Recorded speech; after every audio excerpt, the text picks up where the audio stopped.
You ask Tiger to solve. This deals with linear equations with one unknown.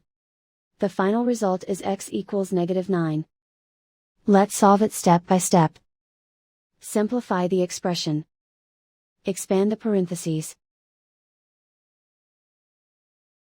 Multiply the coefficients. Simplify the arithmetic.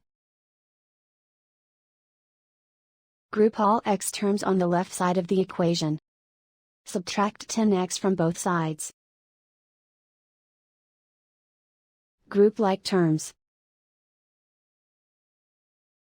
Simplify the arithmetic.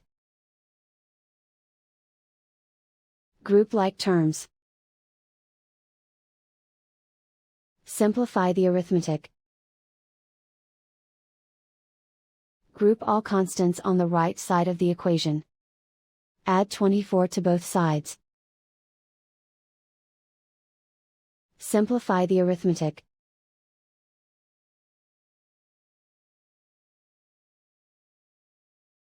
Isolate the x. Divide both sides by -2. Cancel out the negatives.